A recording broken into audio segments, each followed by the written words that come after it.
Царин тулгын Түмэн баяр. Урд дуулын зэрэглээ.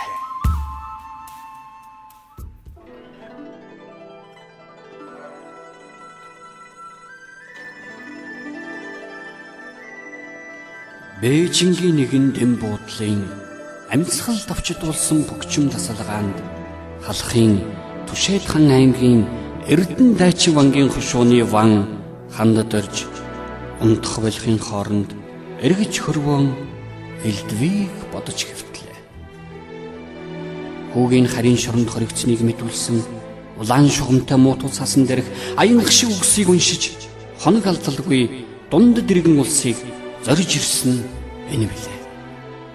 Цэргийн болоод бичгийн эрдэмд сүрхий боловсрч зорьсноос буцахгүй аавынхаа ширийг хатаах удмын оч нүдэнд нь гялалтсан ууган хүү дашторжоо өөрийнхөө суурийг залгуулахаар батлан тэмдэглэж бадаргуулт хаанч таашаан зөвшөөрсөн сон.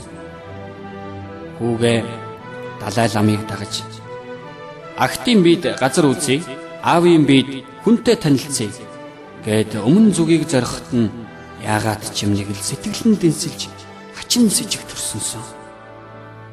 Гэсэн ч за хүмүн сохрын газар нүдэ доголонгийн газар хөлөө мэдэж яваарай гэснээс өөрийг хэлж хориглож чадаагүй билээ.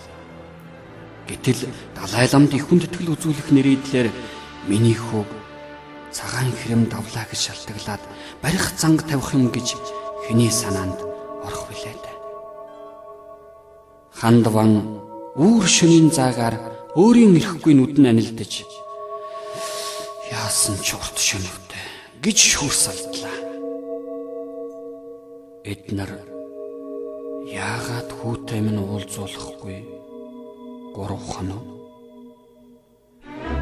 Хандвангийн нүдэнд бадаргуулт хааны ихэмсэг дүр тодорч ирлээ. Чи хэдэн өдөр явж ирэв гэд Хандвангийн манж хэлээр хариулах гэж мэгдэд сандарч тохилзож навталцахыг нь үзэх гэж их л эзэрхүү өнгөр асуухт нь нуруугаан цэх толгоогон эрс сөргөж өөдөөс нь игц харж зогсоод тодхон монгол хэлээрээ за би 40 өдөр замд явж ирлээ гэж ёс төгөлдөр хариулж билээ. Энэнийг харсан Манжин хаан бусад ван ноёдын дундаас Хандванг илүү үнэлэн харсантайгаа адилхан илүү анхааран хардсныг хааны үл мэдгэн хувс хийсэн царайны өнг сэрцгийсэн шээх хийсэн нүдний харцнаас анзаарч билээ. Хэдэн жилийн өмнө дөө ус нутгийнхаа эрдэнэс баялаг ангөрөө цэцэг жимсийг 13 зүйлээр магадлан гаргаж өг гэсэн зарилгын хариуд орхон сэлэн хинэх ус ихтэй гол мөрөн байвч загас жарахыг нь шүүрдэж үзээгүй. Оройдоо цөөхөн модтой хідэн уул бийж очих зам бэрхийн дээр ан адгуус хэрэлбэгтэйг хэлж исэн мэднэ. Иймийн учир нутгийн бид аргал хорголохноор түлшгийж ааруул ээзгий хэдэн малынхаа буйнаар гол зогоодог билээ гэсэн бичиг өгсөнсөн. Эний бичгийг үзээд хааны нүдэнд нь нэг харахт нь уулус эрдэнэс баялгаа харамлах шиг нөгөө харахт нь тэрүүгээрээ бардамнан бахархах шиг нээлттэй үүдээрээ тэртэй хуулын барааг бодлогошронгүй шилтэж гэрийнхээ хойморт завилж суух Хандвангийн сүрлэгдүр зурс гээд өнгөрөхдөө Манжин хааны биеийн зарс хийлгсэнийг яахан таах билээ. Дэндүү анир чимээгүй үүрээр уралцах нохойн чимээж хань болохоор аймаар дүнсгэр байлаа. Хандванг босч хувцалахад нар хэдийн мандлаа. Хэдийгээр аимшигтэй чимээгүй байсан ч үйлчлэгч гэдтийн илжигний тойг шиг жижигхэн хөлөөрөө зулсан хөвөн дээр гიშгэх шиг амалцтал гитсээр орж ирж байгааг зөнгөөрөө мэдэрч бодлогоширсэн нүднийхээ харцыг үүдний зүг эргүүллээ. Үүд хий үзэгдэл шиг сэмэрхэн онгож орсойд линэнзгэлсэн хятад сүг сүүдэр шиг гинтхэн орж ирлээ. Хаяа ванватан амголон норсева хай та хүүтэйгээ уулзова гэж Монгол хэлээр хазгаа мөрөг хэлээд зоогийн жижигхэн зандан ширээн дээр мөнгөн цартай хадгаар бүтээсэн бөөрөнхий зүйлийг тавиад арагшаа дахиад шөхөнхөн хур зогслоо. Ван яаж байгааг нь ойлгохдохгүй инээх ярвайхын хооронд зогсоо хятадын нүрөөд гайхас хийж харснаа хадгийг болгоомжтой авлаа. Тэнгэр минь юу гэж үзэх нь энэ вэ?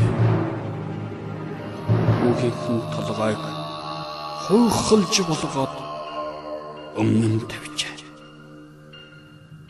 Сүүний үнэр шингэсэн нялх сэвлэгтэй толгой хойхлогдож түлэгдээд ихийнх нь хөөрдөж үнсдэг байсан алг хоёр нүд нь ширэгж хонгойжээ.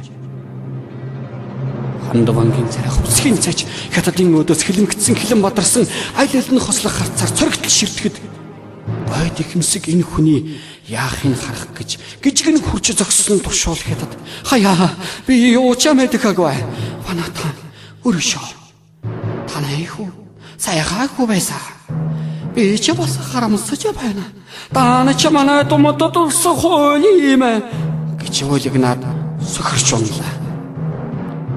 Энэ яршигтай хуурамчаас тухлын улам хөрөхөд ван гаргаж гараараа төглөө.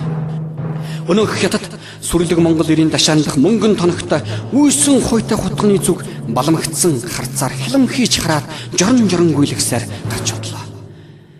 Хандван мэгштэл уйламар санагдаж байсан ч нүдэ хорсолтойгоор шигэлгэн бодлох хэлж эднэр миний хүүгийн толгойг үгүй Монголын хөвгүүдийн толгойг биш бүх Монголыг залгих гэд тагчиг боллоо.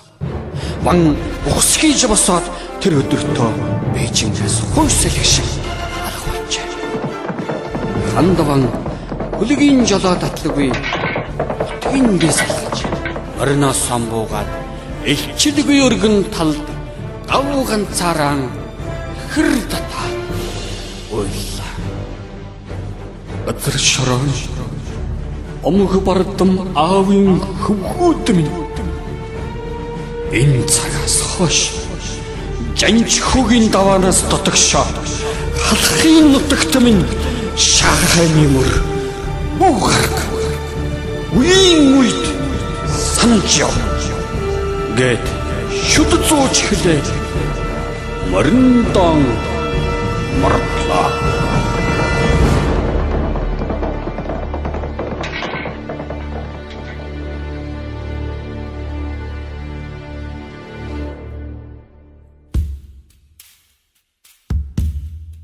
Өгүүлгийг уншсан жүжигчин Дугаржавын Батбаяр, найруулагч Бадчлууны цогтгөрөл, Элгэн нутаг FM дуучлалын студи 2003 он.